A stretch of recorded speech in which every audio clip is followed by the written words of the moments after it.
नमस्कार। मैं doctor S के पांडे, अध्यक्ष ICAR गन्ना प्रजनन संस्थान क्षेत्रीय केंद्र करनाल, आपके समक्ष एक नए कीट गन्ने के कीट के बारे में जानकारी देने के लिए उपस्थित हूँ। अभी मुझे पंजाब से फ़ोन प्राप्त हुआ कि गन्ने में पायरिल्ला कीट, जिसे अल भी कहते हैं, का प्रकोप हो गया है। इसके बारे में कृपया पहले से ही जानकारी दें, जिससे कि हम लोग इसका प्रबंधन कर सकें, नियंत्रण कर सकें। आपने सही कहा, पायरिल्ला का प्रकोप हो चुका है। हरियाणा में भी कहीं कहीं मिल रहा है और इसको अभी प्रकोप और इसकी संख्या बढ़ने का कारण क्या है कि जो अप्रैल और मई के महीने में हल्की हल्की बरसात हुई है, जो पायरिल्ला के पॉपुलेशन को बढ़ाने के लिए बहुत ही फ़ायदेमंद साबित हुई है। इसलिए इतनी जल्दी इस अवस्था में पायरिल्ला दिखाई देने लगे हैं। पायरिल्ला एक गन्ने का चूसक कीट है जो इतनी संख्या में गन्ने के पौधों पर उपस्थित होता है कि इसके शिशु, जिसको निम्फ कहते हैं, और प्रौढ़ दोनों मिलकर गन्ने की पत्तियों से काफ़ी रस चूसते हैं। और रस चूसने के बाद क्या होता है कि पत्तियां पीली पड़ जाती हैं, पौधे कमज़ोर हो जाते हैं।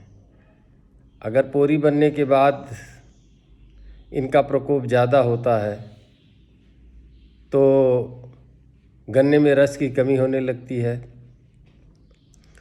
और इनके शिशु, जिनमें पीछे पूँछ होती है, सफ़ेद कलर के होते हैं, जिनको एनल टफ्ट कहते हैं, पूरे पत्तियों पर इधर उधर कूदते रहते हैं, हाथ से पकड़े नहीं जा सकते। और इसके नर जो तिकोने आकार के होते हैं, ब्राउन कलर के, ये भी कूदते रहते हैं, कभी भी ये स्थिर नहीं रहते हैं। अगर पत्ती को हिला दिया जाए तो इधर से उधर भागते रहते हैं। इनके निम्फ, जिन्हें शिशु कहते हैं, सफ़ेद कलर के होते हैं, 2 पूँछ निकली होती है, काफ़ी संख्या में पाए जाते हैं। और पत्तियों पर आप देखेंगे कि बहुत सारे निम्फ एक साथ हैं। पत्तियों पर देखेंगे कि जाल सा बना हुआ है। यह इनका अंडा देने का स्थान होता है। पत्तियों पर अंडा भी देते हैं, तो ये काफ़ी नुकसान करते हैं, पौधा कमज़ोर हो जाता है। अंततः ये गन्ने से चीनी की रिकवरी भी कम होती है। इसके नर और मादा, प्रौढ़, शिशु सारे गन्ने की पत्तियों से रस चूसते हैं, लगातार रस चूसते जाते हैं। इसी क्रम में ये चीनी के सीरे समान एक द्रव पत्तियों पर गिराते हैं, जिसे हनी ड्यू कहते हैं। और ये हनी ड्यू पत्तियों पर फैल जाते हैं। पत्तियों पर पाए जाने वाले पर्णरंध्र, जिनको हम स्टोमेटा कहते हैं, बंद हो जाते हैं। कैप्नोडियन नाम का काला मोल्ड पत्तियों पर फैल जाता है। जैसे लगता है कि पत्तियां जल गई हैं, झुलस सी गई हैं, पूरी की पूरी पत्तियां काली पड़ जाती हैं। ऐसी अवस्था में पौधा भोजन बनाने का कार्यक्रम जो पत्तियां करती हैं नहीं कर पाती, पौधे कमज़ोर हो जाते हैं, पौधों की बढ़वार रुक जाती है, गन्ने की मोटाई कम हो जाती है, गन्ने सिकुड़ से जाते हैं। तो यह बहुत ही नाशकारी कीट है। और जितना ये नाशकारी कीट है, इसके साथ एक बड़ी अच्छी बात ये है कि इसका जो परजीवी है, इपिरिकेनिया मेलानोल्यूका, जिस अनुपात से इसकी संख्या बढ़ती है, उसी के अनुपात से उसकी भी संख्या बढ़ती है और पूरे समुदाय को, इसके पायरिल्ला के निम्फ को, पायरिल्ला को खाकर ख़त्म कर देती है।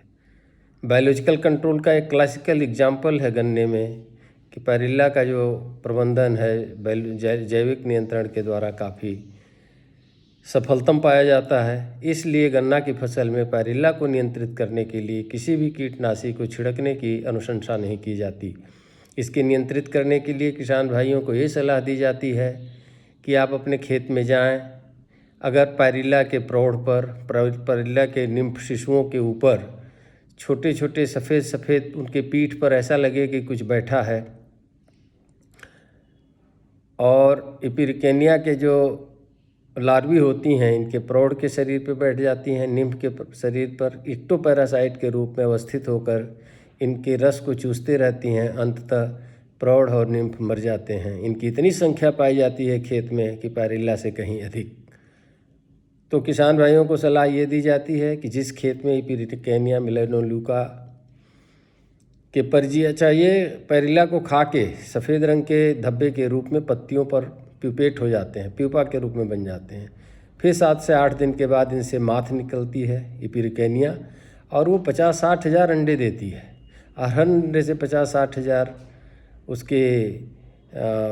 उससे सूढ़ियाँ निकलती हैं, जो पायरिल्ला के हर बच्चे को, हर प्रौढ़ को ऊपर चढ़ जाती हैं, फिर उनको मार देती हैं। तो जब एक खेत से में पायरिल्ला के परजीवी की संख्या काफ़ी दिखाई देने लगे, तो उन पत्तियों से इनको तोड़कर उन खेतों में ले जाके छोड़ें जहाँ की इपिरिकेनिया नहीं है। इसके पायरिल्ला पत्तियों पर जाल बना के 20 से करीब 50 अंडों को अलग अलग रखती है, फिर एक रुई जैसे पदार्थ से ढक देती है। वैसे अंडों को भी निकाल के हम खेत से फेंक सकते हैं। वैसे अंडों को भी का परजीवी है टेट्रास्टिकस पायरिली, जो इनके अंडों को भी पैरासिटाइज करके मार देता है। तो किसान भाई, पायरिल्ला के नियंत्रण के लिए कभी किसी दवा की आवश्यकता नहीं पड़ती। हाँ, अगर आपके खेत में परजीवी इपिरिकेनिया है, बगल के खेत में नहीं है, तो आप अपने खेत से उन्हें देकर उनके खेत में भी इसको विकसित कराएं। ऐसा नहीं कि वो कीटनाशी छिड़कते जाएं और आपका भी इपिरिकेनिया मर जाएगा, क्योंकि पायरिल्ला का आदान प्रदान, आना जाना इस खेत से उस खेत होते रहता है। अब पायरिल्ला के जीवन चक्र की बात करें तो पायरिल्ला की मादा पत्तियों पर अलग अलग 20 से 50 अंडे देती है, सफ़ेद रुई की तरह पदार्थ से ढक देती है। 7 से 12 दिन के अंदर बच्चे निकलते हैं, जिनको हम शिशु कहते हैं। इन बच्चों को पूंछ होती है, और हर 7 से 10 दिन पर ये बच्चे अपनी एनल टफ्ट को, अपनी त्वचा को बदलते हैं, फिर दूसरे अवस्था में चले जाते हैं, फिर थोड़ा बड़े हो जाते हैं। इस बढ़वार के क्रम में ये 5 बार हर 10 दिन के अंतराल पर अपनी त्वचा निर्मोक करते हैं। इसलिए आप देखते हैं खेत में कि पायरिल्ला तो चीनी का घोल पत्तियों पर गिराता है, और इनकी जो त्वचा है 2-2 पूंछ और खोखला जैसा सफ़ेद सफ़ेद पत्तियों पर चिपका होता है। इस तरह 50 दिन में ये अपनी 5 बार त्वचा गिराकर ग्रोथ करते हैं, और अंत में पायरिल्ला का प्रौढ़ बन जाता है, जिससे नर मादा निकलते हैं, और पुनः मादा अंडा देने का काम करती है। 4 पीढ़ियाँ इनकी पाई जाती हैं। 2 पीढ़ी तो गन्ने की फसल को नुकसान करने में जाती है, और 2 पीढ़ियाँ इनकी शीत निष्क्रियता में जाती हैं, जाड़ा में। फिर ये मार्च अप्रैल से अपना कार्यक्रम शुरू कर देती हैं। इसके लिए कीटनाशी की बहुत अगर आवश्यकता पड़े, परजीवी पर की संख्या नहीं है, तो क्विनलफास 25 सीसी या मेटासिस्टाक्स 25 सीसी की 1 लीटर मात्रा प्रति एकड़ छिड़काव करें। फसल की बढ़वार इतनी हो जाती है कि छिड़काव करना संभव नहीं होता। कभी कभी पायरिल्ला का इतना प्रकोप हो गया, पहले की बात है, इतिहास कहता है कि उसमें हवाई जहाज़ से छिड़काव कराना पड़ा। तो परजीवी अगर छिड़काव हम करते हैं तो परजीवी मर जाते हैं। इसलिए परजीवियों को संरक्षण प्रदान करने के लिए किसी भी कीटनाशी को छिड़काव करने की अनुशंसा नहीं की जाती है। मेटारिजियम एनासोप्ली नाम का फफूंद जो इसको काफ़ी संख्या में मारता है, तो उसका भी छिड़काव किया जा सकता है। और इसके लिए फेवरेबल अप्रैल और मई के महीना में अगर बरसात हो और जुलाई अगस्त में काफ़ी सूखा मौसम हो, तो यह अनुमान लगाया जाता है कि पैरीला का प्रकोप इस बार ज़्यादा आएगा। तो किसान भाइयों, इस बार भी ऐसा अनुमान है कि पैरीला का प्रकोप होने की संभावना है। धन्यवाद। जय किसान, जय हिंद।